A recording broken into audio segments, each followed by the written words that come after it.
జిల్లా బొండపల్లి మండలంలో త్వరలో జరగనున్న స్థానిక సంస్థల సమరానికి సమయత్తం కావాలని రాష్ట్ర మంత్రి కొండపల్లి శ్రీనివాస్ పిలుపునిచ్చారు. ఎన్నిక ఏదైనా కూటమి అభ్యర్థుల గెలుపుకు ప్రతి ఒక్క కార్యకర్త కృషి చేయాలని మంత్రి విజ్ఞప్తి చేశారు. ప్రభుత్వ సంక్షేమ కార్యక్రమాలను ప్రజల చెంతకు చేర్చాల్సిన బాధ్యత ప్రతి ఒక్కరిపై ఉందని గుర్తు చేశారు. అనంతరం బొండపల్లి మండలంలోని నెలివాడలో ఓ ప్రైవేటు ఫంక్షన్ హాల్లో గజపతి నగరం నియోజకవర్గ స్థాయిలో పలువురు ప్రజా ప్రతినిధులకు మంత్రి శ్రీనివాస్ ఘనంగా సన్మానించారు.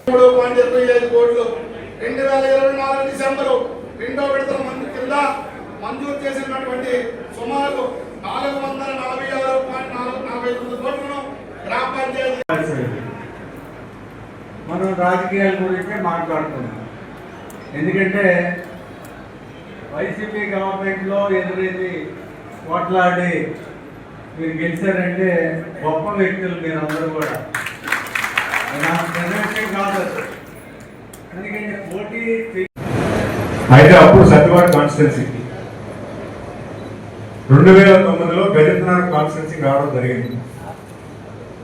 నేను పెద్దగా రాజకీయంగా తిరగలేదు, కానీ 2014లో చూసినప్పుడు నాకు చాలా బాధ అనిపించింది. 2024లో చూసినప్పుడు నేను అభ్యర్థిగా నిలిచినప్పుడు చాలా బాధ అనిపించేది. ఒకటి, తెలుగుదేశం పార్టీ కొంత ఇన్ఛార్జ్ వైపు ఉన్నారు, కొంత ఇన్ఛార్జ్ వ్యతిరేకించి ఉన్నారు, కొంతమంది పార్టీ స్టాండ్లో పనిచేస్తూ ఉన్నారు. కానీ రాజకీయాలు మాట్లాడుకుంటే అసలు ఎందుకు తెలియదు రాజకీయాలు చేస్తున్నామని వాళ్ళకి అర్థమవుతుందో లేదన్న భావన నాకు బాధ అనిపించేది.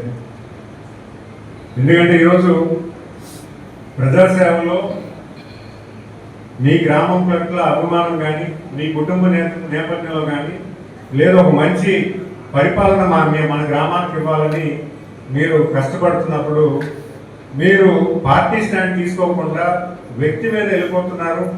వీళ్ళు అవసరం మించి అంటే అవకాశం ఉన్న దానికన్నా ఎక్కువగా ఖర్చు పెట్టి మీటింగ్లకు వస్తున్నారు, విజయవాడ వెళ్తున్నారు.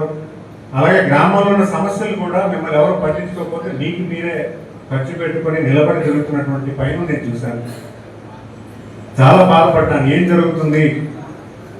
ఎందుకంటే ఈరోజు తెలుగుదేశం పార్టీ గజపతినగరం నియోజకవర్గంలో నేను వచ్చినప్పుడు అంటే చాలా బాధాకరం. కొన్ని గ్రామాల్లో అయితే తెలుగు పార్టీ కూడా లేదు. ఎందుకు మాట్లాడుతున్నారండి ఇవన్నీ కూడా? మీరు ఎక్కడైతే సర్పంచులు గెలిచారో అక్కడ సరైన లీడర్షిప్ ఉంది. ఈరోజు కన్నం సన్యాసి నాయుడు గారు చెప్తున్నారు, నేను మంచి పనులు చేశాను, అందుకే ప్రజలను గుర్తిస్తారు.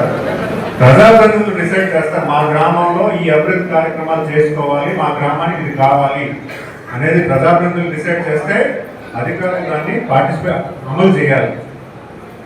ఆ వ్యవస్థ ఎప్పుడైతే కంప్లీట్గా కొలాప్స్ అయిందో ప్రజల్లో తిరుగుబాటు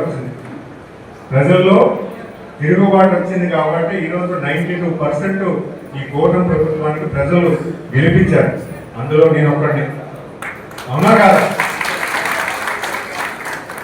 ఎందుకంటే